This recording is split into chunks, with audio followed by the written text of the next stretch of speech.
오늘 강의를 진행할 공인노무사 주형민입니다. 자, 오늘은 임금편에 대해서 설명을 할 텐데요. 임금의 범위가 상당히 넓습니다. 그렇기 때문에 오늘 내용 전체를 다룰 수는 없고요.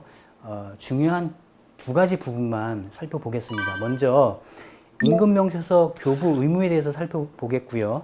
그 다음에 초과근로 가산임금 산정법을 사례를 통해서 살펴보겠습니다. 자, 먼저 임금명세서 교부 의무에 대해서 말씀드리겠습니다.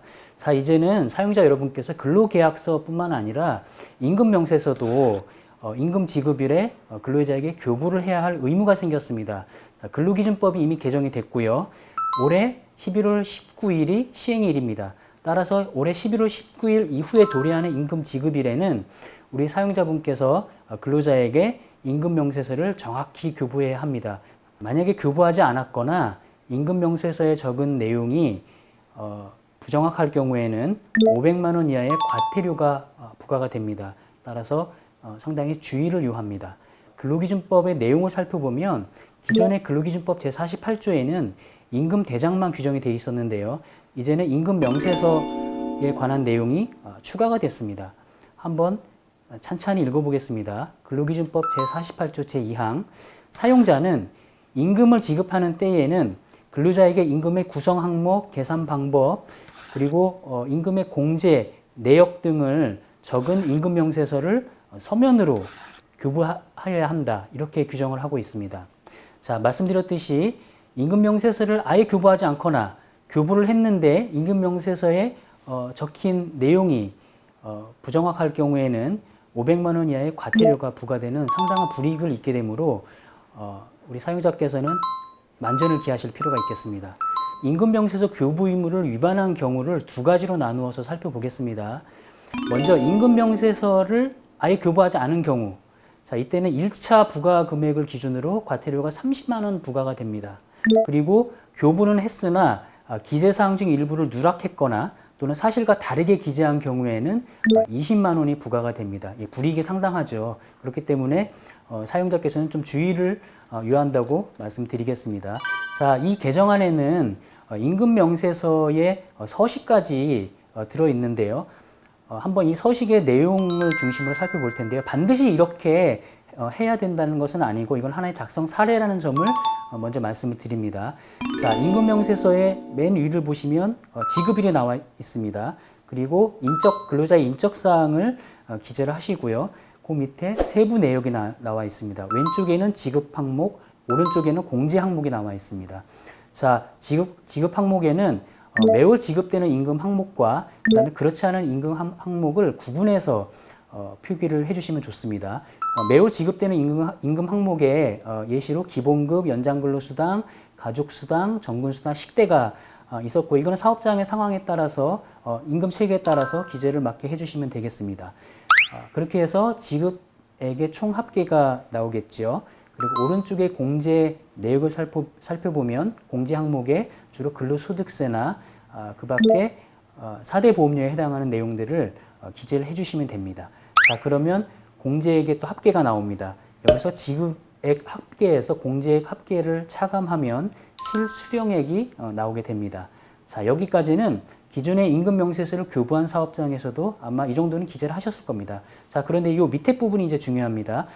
이제 근로일수와 그 다음에 총 근로시간 수, 연장 근로시간, 야간 근로시간, 휴일 근로시간 수도 정확하게 이제 기재를 해 주셔야 합니다. 그리고 그 밑에 그 근로시간 수를 바탕으로 연장 근로수당, 야간 근로수당, 휴일 근로수당의 지급액과 그 지급액이 어떻게 산정되었는지 산정 식도 기재를 해주셔야 합니다. 그래서 예를 들어서 연장 근로 시간 몇 시간, 그 다음에 통상 시급 얼마 곱하기 1.5 이런 식으로 산정 식도 기재를 해주셔야겠습니다. 자, 이제 시행일이 얼마 남지 않았습니다. 그래서 약간 시간이 있으니까 우리 사용자께서 이 임금명세서 교부 의무를 소홀히 해서 불이익을 받는 일이 없도록 준비를 차근차근 해주시기 바랍니다. 자, 이제 초과 근로에 대한 가산임금에 대해서 설명을 드리겠습니다. 자, 먼저 상시 근로자 5인 이상 사업장에만 적용된다는 점을 미리 말씀드리겠습니다. 자, 우리가 사업장에서 초과 근로에 대해서 부르는 명칭이 다양합니다. 초과 근로, 시간의 근로, 또 제조업체에서는 잔업, 특근 이런 식으로 여러 명칭으로 부릅니다만 우리 근로기준법에는 딱 세 가지로 구분을 합니다. 연장근로, 야간근로, 휴일근로 이렇게 세 가지만 있습니다. 그리고 연장근로 수당과 연장근로 가산수당, 그러니까 임금과 가산수당을 우리가 구분해서 살펴볼 필요가 있습니다. 그래서 초과 근로에 대한 임금 그 자체는 연장근로 수당, 야간근로 수당, 휴일근로 수당 이런 식으로 부르고요. 그 다음에 50% 가산율이 적용된 가산임금을 우리가 연장근로 가산수당, 야간근로 가산수당, 휴일근로 가산수당 이렇게 구분해서 부르는 것이 맞습니다. 자, 연장근로시간은 법정근로시간을 초과한 근로시간을 말합니다. 즉, 일일 8시간, 일주 40시간을 초과한 시간을 우리가 연장근로시간이라고 부르고요. 그 다음에 22시부터 다음날 06시까지 근로한 시간을 우리가 야간근로 시간이라고 부르고 그 시간에 상응하는 수당과 가산수당을 지급해야 합니다. 자, 그리고 휴일근로수당은 당연히 휴일에 근로를 했으면 지급해야 하는 것인데요. 이 휴일의 범위가 이제 문제가 되는 것이죠. 자, 휴일근로수당과 가산수당 그 산정 방식은 조금 복잡하기 때문에 사례를 통해서 하나씩 살펴보겠습니다. 자, 첫 번째 사례입니다. 연장근로에 따른 임금과 가산임금입니다. 좀 가정이 필요한데요. 월요일부터 금요일까지 일할 의무가 있는 소정근로일이고요. 일요일을 주 휴일로 지정했습니다. 자, 그럼 토요일은 뭘까요? 예, 토요일은 소정근로일도 아니고 휴일도 아닌 라는 의미에서 우리가 휴무일이라고 부릅니다.